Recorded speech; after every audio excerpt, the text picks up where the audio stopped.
Alright, devlog for January 2025. I've mostly been working on levels, so this is going to be a short devlog. I don't really show the levels in these devlogs because I want people to see the levels for themselves when they play the game. But yeah, I can show a few things. So first thing I've been working on is modular catwalks. So yeah, this is something I really needed, catwalks. I'm honestly surprised I did not yet have them made because catwalks are pretty much a staple in most games. It's just a very nice piece to create some, what's that texture? That verticality on the level. I'm also planning to reintroduce them going back to my old maps. Like some of the old industrial maps, the first two industrial maps can also really use some catwalks. So definitely we'll be updating those maps. Major thing about these props that they're going to be the first props that use the new trim texture workflow also just for props, because these are, I consider these props instead of just general geometry. I've already used trim textures for, let's say, also if I quickly go back to the main menu, these are trim textures. So this room mesh doesn't have like a unique texture. This is not like one big unique texture. These are like all types of separate textures that are assigned to certain polygons, and they are just trimmed.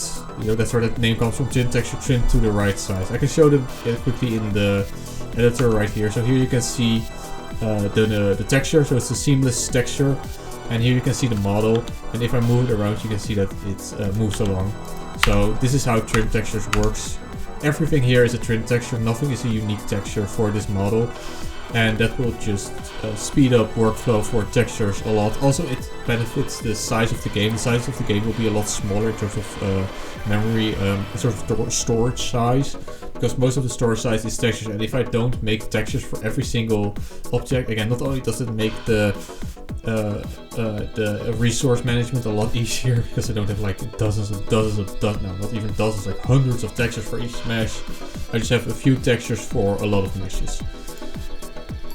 Another thing that I'm planning to use trim textures on are the colony houses. So when I say colony house, this is a colony house. This is something I've been working on.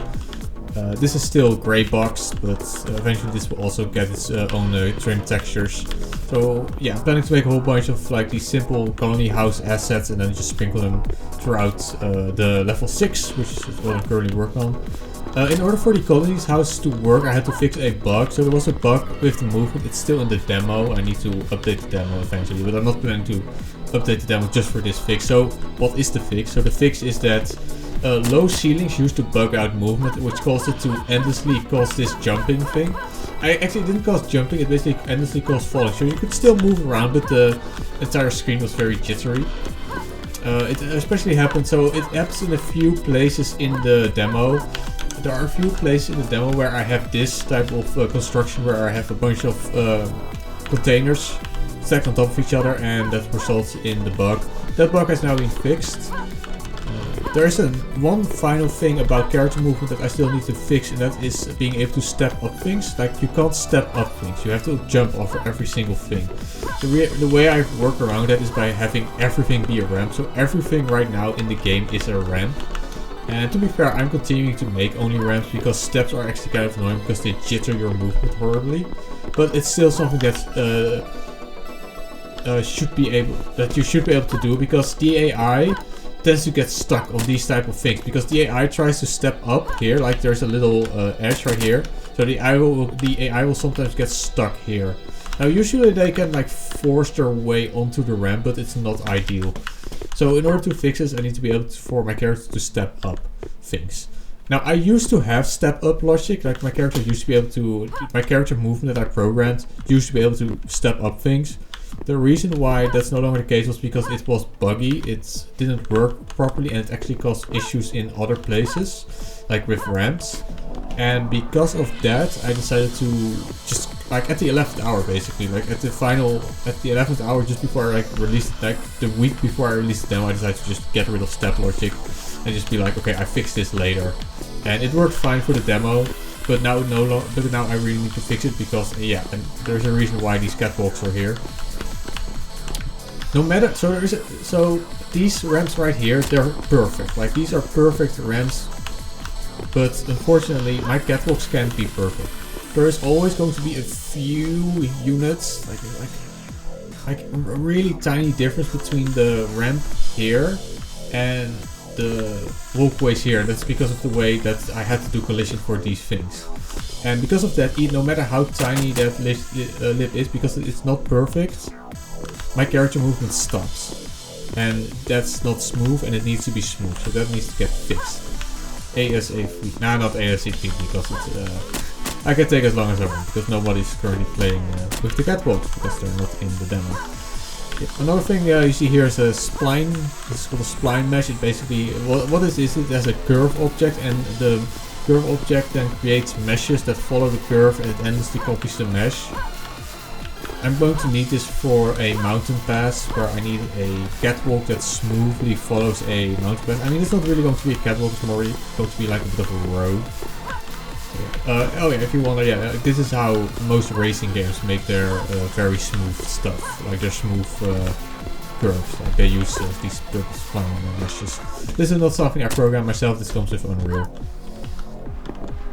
So very quickly, let's talk about, I think the last thing I want to talk about is, what was the last thing? Oh yeah, the canyon meshes. So I also have a new type of terrain workflow. That type of terrain workflow allows me to have, oh, this is one of the smaller ones. Let's get the big ones. Let's get the mining village. This is the main one. I need to zoom out because it's a bit big. It's not as big as you think. It's a human is around this height. So like this is the bottom of the human. This is the top. It's not that big. It looks bigger than this. This is one of the issues that most level designers make. They make stuff way too big. Something I've also done myself, so I try and keep things as small as possible, while not being completely claustrophobic. But yeah, let's talk about the workflow. I now have a new workflow where I can show it in the texture. So texture and base world quad. So I can have 4 textures, so 4 reusable worlds projected textures in one shader, and I can then mix and match these textures based on vertex painting. So the reason why I can only have 4 textures is because I have the base shader right here, so not the base shader, the base texture, and then I can have 3 layers on each RGB value, so green, blue and red. And this allows me to nicely make this. This looks very nice, it's very quick to make. I don't have to make unique textures or unique, what do you call it, mixed textures. I don't have to do like texture mixing or anything like that. It's all in the model. I just import the model, select the quad shader, and it works.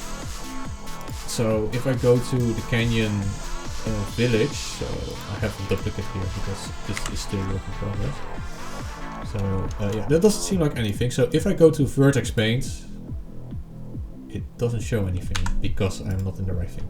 There we go. So here in vertex paint you see the textures. So these textures, they all correspond to the different textures you see in the finished product. So yeah, you can compare them. So you can see that the blue is the sand, the red is the ground, the base ground, and then the green is this additional rock texture. And it looks really good. And it's just so, I don't know, kind of weird to say low effort, but yeah, there's not really a lot of effort required for me to make this. I can quickly sculpt this in, vertex paint it, put it in the game, select, put the quad texture in, and boom, it's done. If you might not use some of Unreal's terrain plugins. This is just more efficient. Not only in time, because again, Blender is a much more efficient sculpting tool than using any type of terrain sculpting in Unreal. And that's really it. I want to keep this as short as possible, so that's really it. Level 6 is going well. I'm really enjoying working on level 6. I'm really enjoying working on levels in general. Like, level design used to be my least favorite thing, which honestly kind of shows in the first 2 levels. But as I have gotten better and more efficient at level design, specifically making level assets, placing them, just go make levels. Also because the game foundation is done and I can fully focus on level design, it's actually going really well. I'm not sure if the game can be done this year, probably not, but I mean, 2026 maybe, or maybe that will be the release date in 2026. Like, it's going pretty smoothly right now. So yeah, other than that, one final thing I want to mention is I'm working on my 5th song for the new volume. I've already made 4 tracks. I'm already basically a quarter way through the volume because I always have 20 tracks for each volume. And it might honestly be one of my best tracks I've made. So if you also follow me for my music, then absolutely stay tuned for the next track. Alright, that's it. See you next time.